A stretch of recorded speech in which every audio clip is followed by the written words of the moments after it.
It's the most wonderful time of the year. No, not Christmas, even though that's pretty cool. It's E3 season. E3 2021 is about to go down in roughly a month or so, and this is where we get all the info on upcoming games, surprises, and more from a variety of companies. Recently, a blog posting from a leaker named Zippo has detailed a bunch of things that are supposedly happening at E3 2021 for the Nintendo Switch, with many large websites actually covering this information. Now, Zippo's track record is, well, spotty at best, but I thought it would be fun to look over the claims made in this list, including some guarantees, and share with you guys what I think about what is being said within this list. As always, take all of this with a grain of salt, but if this is indeed Nintendo's E3 lineup for 2021, it might be a very, very exciting time. What's going on, guys? I'm RGT85. If this is your first time on the channel, welcome. Be sure to hit that subscribe button and be sure to like and share the video. If this isn't your first time on the channel, yes, I did get a new Knicks hat. Thank you for noticing. But without any further ado, let's talk about Nintendo's E3 for 2021. Let's go over this list together and see what is being said in here, because there's some pretty big claims made.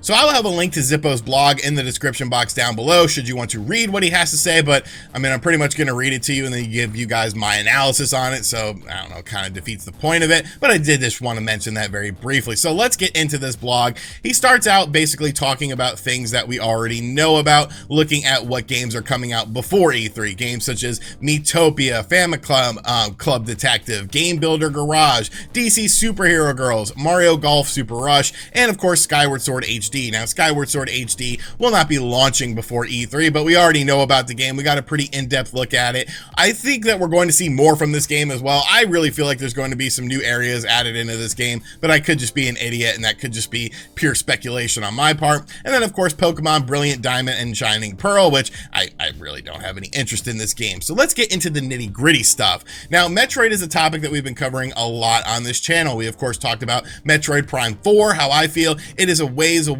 and of course the whole Metroid Prime trilogy HD situation. Is it actually happening? Can it be done? Obviously, an ex-Retro Studios member said it'd be a lot of work, I just don't see them doing it. Well, what if there was another Metroid game that a lot of us weren't even considering? Because that's what Zippo says in this blog. Basically, there's going to be a 2D Metroid.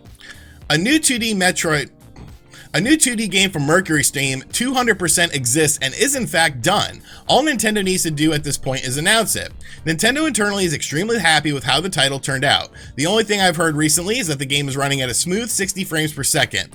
My hard read prediction is an announcement at their E3 Direct next month. Have some patience, bounty hunters, we're almost there.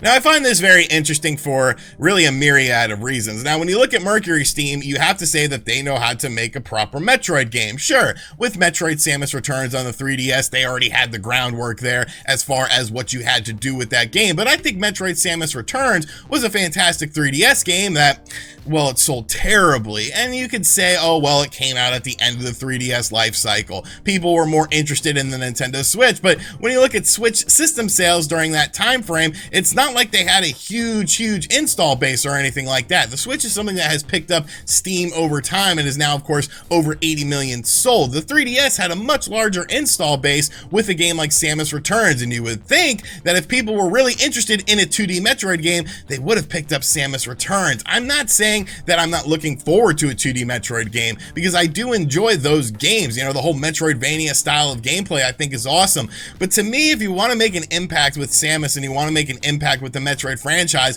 what would be more impactful? A trilogy of Metroid Prime games, of course, releasing on the Nintendo Switch in HD, or a brand new 2D Metroid game? It's definitely a bit of a toss-up. As a Metroid fan, I would absolutely love it, and I guess I should be selfish with this and just want this, because this is something that I feel like a lot of Metroid fans want. But from a business perspective, a 2D Metroid game for $60 when you have so many other Metroidvania games out there that do very similar things, like how far can you really push that envelope of the 2D Metroidvania style of games? And like I said, Mercury Steam is a great company. I think they would do this game justice, and it does appear that this is 200% complete. It runs at 60 frames per second, so I'm kind of holding my hat on this. If I don't see a 2D Metroid game at E3 2021, I might just have to stop talking about Zippo leaks, because obviously this is a pretty bold statement that's going to get a lot of people excited. So if this doesn't come to fruition, I don't know, I might have to write the guy off. Next up, we have Donkey Kong. Now, of course, Donkey Kong is something we talked about a couple of days ago on this channel, and of the 3 people that were talked about in that original article, Nintendo Life and 2 others, Zippo was actually one of those people. We went over what was said about this basically for the Apes 40th celebration. EPD Tokyo is working on a new Donkey Kong game, not in the Donkey Kong Country lineage of games. Actually, it's going to be a new sort of game, but there have been updates since then on his blog from that original posting. He goes on to say that it is a 2D game, 2D, big emphasis on that. And then he even goes on to show that EPD Tokyo are making a 2D action game. So that's pretty much what's going to be what Donkey Kong is on the Nintendo Switch. It's being worked on by the people who made Super Mario Odyssey, but it's not a 3D game like Odyssey. It's going to be a 2D game. So once again, I kind of have to circle back to what we just talked about. All right, can you really come out at E3 2021 and show 2 2D games in mainline Nintendo franchises and expect everyone to be happy about that? Like, I get it, 2D games sort of had a negative stigma, and I'm not one to give 2D games a negative stigma, but looking from the general consumer perspective, you have all these big 3D open world games, you have these games that utilize these 3D engines that just look jaw-droppingly gorgeous. Can you really come out with 2 2D games from Nintendo expecting to get $60 from these games from established franchises that, you know, don't really sell all that great? Donkey Kong tends to sell better than Metroid does, so I think a Donkey Kong game would actually be more successful, and maybe you could do more with it. But it just seems weird to me that Nintendo would do 2 2D games of mainline franchises that for the Nintendo Switch. I just don't know how I feel about that. So if these 2 projects are indeed real, I would be very interested to see the reaction to these projects, because I just don't know. Like, I would love them, but I feel like there would be a lot of backlash towards these things because people want Nintendo to sort of advance. They've been the king of 2D games since, you know, the dawn of time. Why not try to push the envelope a little bit more with the Nintendo Switch?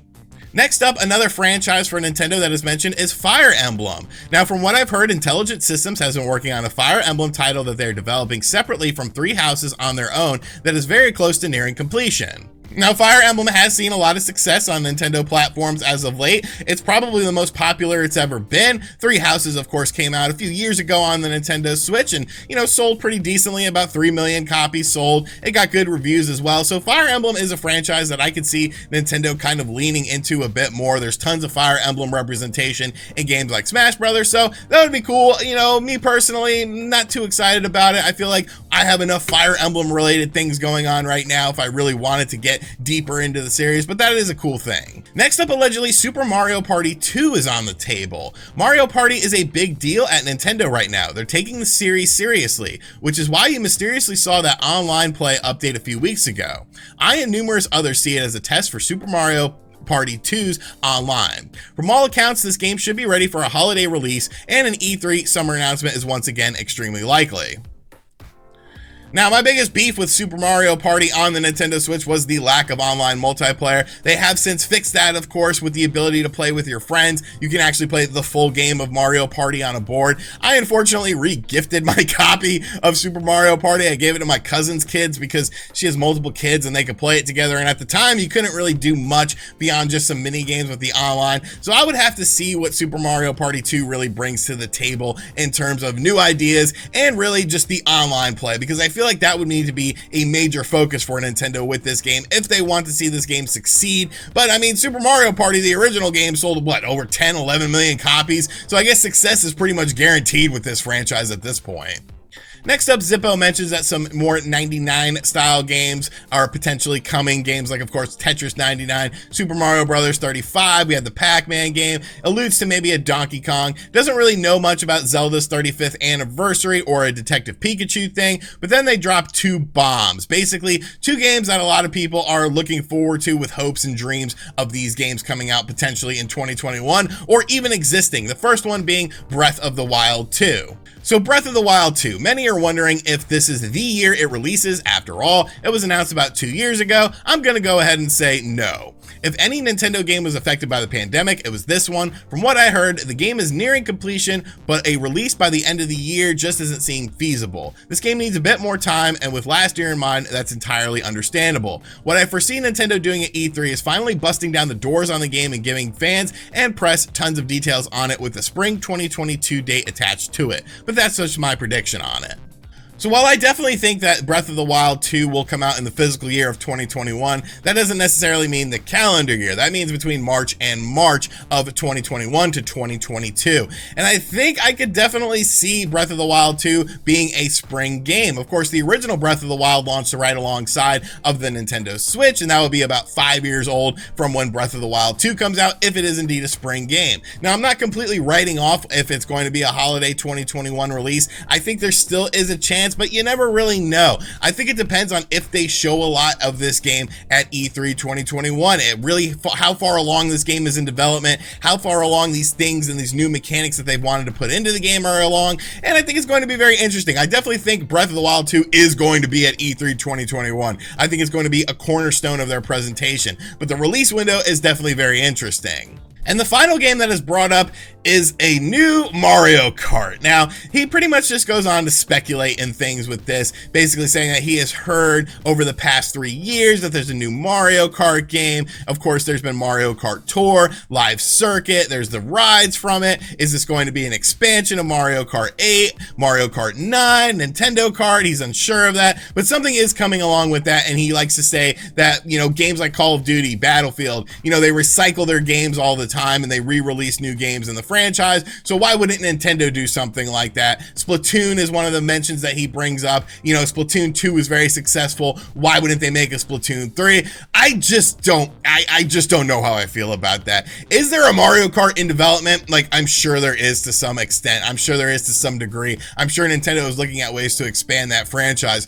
I just don't see it coming anytime soon for the Nintendo Switch, considering how well Mario Kart 8 Deluxe is selling. You're talking about 35 million copies roughly on a system that has an 80 million plus install base. Like, that's absolutely unheard of. The game is selling so ridiculously well, and it's not like Nintendo would heavily discount Mario Kart 8 Deluxe or anything like that. So do you really want to interrupt that flow? The game sold over 10 million copies last year. Over 10 million copies. There are PlayStation 4 exclusive games that were, you know, 90 plus on Metacritic, huge games that did not sell 10 million copies life to date. And then you have this game that just comes along and keeps selling. From a business perspective, I just don't know if it's smart to sort of try to rush out a new Mario Kart game when you obviously don't need one. Now, as a fan, I would absolutely love it because I think Nintendo really has to go in a different direction with the franchise, because what more can you really do? You started incorporating Nintendo characters into Mario Kart. So would this be like a Nintendo Kart? Now, potentially you could do a spin-off with a Nintendo Kart style game, call it Nintendo Kart, have it separate from Mario Kart, and have a bunch of different Nintendo characters in there. But would that sort of supersede what Mario Kart has already established as far as a franchise? So if I have to doubt one thing on this list of games, definitely would have to be Mario Kart 9. There's not going to be a Mario Kart 9 at E3 2021, in my opinion. I could be completely wrong on this, but I don't expect Nintendo to show a kart racer at E3 2021 because there's so many other franchises that need love. There's so many underrepresented franchises on the Nintendo Switch already. I don't see taking the most successful franchise thus far on the system and then re-releasing another game in this franchise. So overall, what do I think about the likelihood of some of these predictions and insider leaks? I think some of them are pretty good. Breath of the Wild 2, I mean, that's pretty much a foregone conclusion at this point. A new Fire Emblem, sure, like why not? But 2D Metroids and 2D Donkey Kongs, two 2D games within mainline Nintendo franchises on the Nintendo Switch, I'm not sure how I feel about that. I really feel like Metroid Prime Trilogy would come before a new 2D Metroid game. Of course, a 2D Donkey Kong game does make sense. It does seem like this game is definitely in development by EDP Tokyo, so there's definitely something going on there. There's like job listings that coincide with this. But one thing that I have to say I completely disagree with would have to be a Mario Kart appearance at E3 2021. It just doesn't make sense to me. Like, yes, you could work on the game, but I feel like you wouldn't talk about this game unless it was coming out at least relatively soon. And this is a game that I could see maybe at the tail end of the Nintendo Switch's life cycle, which of course we are halfway through the system's life cycle according to Nintendo themselves, so it doesn't seem like it would be coming anytime soon. But let me know in the comment section down below what you think of this stuff. What stuff you believe, what stuff you don't believe, how excited you are for E3, and as always guys, thank you for checking out this video. Like I said, if you are new to the channel, be sure to subscribe and turn on notifications. I do have a link to the full blog in the description box down below should you want to read it, and as always, I'll catch you guys on the next one. Later.